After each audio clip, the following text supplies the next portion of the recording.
हमारी नई पार्लियामेंट है उसका जो पहला सेशन हुआ है वो वुमेन एम्पावरमेंट को, वुमेन अपलिफ्टमेंट को, जो औरत स्त्रियों का सशक्तिकरण है उसके लिए डेडिकेट किया गया। तो ये बहुत बड़ी स्टेटमेंट बनाई है जो भारतीय जनता पार्टी है, हमारे ऑनरेबल प्राइम मिनिस्टर हैं, वो कोई भी मुद्दा कोई भी चीज डिस्कस कर सकते थे, लेकिन उन्होंने वुमेन को एज अ प्रायोरिटी रख के, गर्ल चाइल्ड को, हमारी जो यंग वुमेन है, एल्डरली वुमेन है, सबको प्रायोरिटी रख के महिला सशक्तिकरण का मुद्दा उठाया है।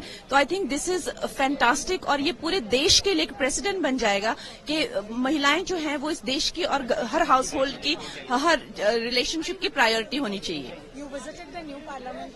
यस यस,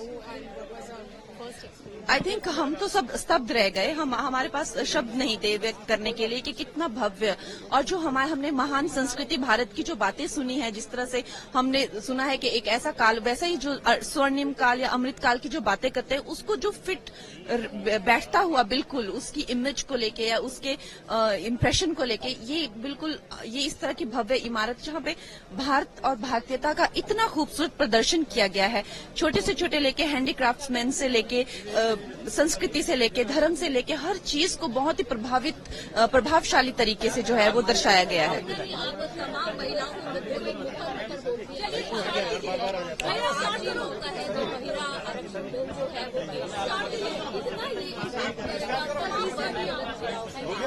बहुत इम्पैक्ट करेगा। आपने देखा कि महिलाओं की क्या स्थिति, और मैं ये सिर्फ भारत के लिए नहीं कहूंगी, पूरे देश में, पूरे विश्व में हमारे पास कम से कम एक महिला प्रधानमंत्री तो रही हैं।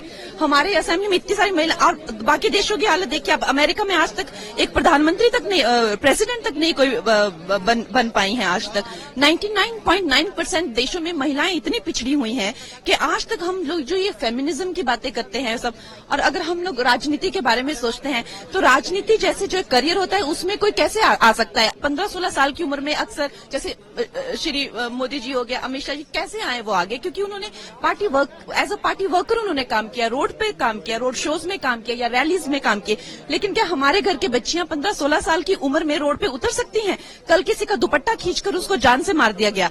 इतनी मोलेस्टेशन, इतनी पिंचिंग, इतनी टीजिंग, इतने ज्यादा उनके साथ अभद्र व्यवहार होता है, तो क्या महिलाओं को आरक्षण नहीं चाहिए? ऑफकोर्स महिलाओं को आरक्षण भी चाहिए और सुरक्षण भी चाहिए। तो ये जो सरकार है वो इतने बारीक तरीके में, हमारे जो ऑनरेबल प्राइम मिनिस्टर हैं, चाहे वो राम मंदिर हो, 377 हो, चाहे और विमेन जो है वो कॉम्बैट रोल्स में कि औरतें जो हैं वो इतनी बहादुर होती हैं, उनको जो है चाहे एयरफोर्स हो चाहे आर्मी हो, उसमें कॉम्बैट रोल्स में जो है वो प्रोत्साहित किया जा रहा है। तो आई थिंक हमारे जो प्रधानमंत्री जी हैं वो हमारे पूरे देश के लिए एक प्रेरणा का स्रोत है कि महिलाओं के प्रति क्या सोच होनी चाहिए, क्या विचारधारा होनी चाहिए। Thank you.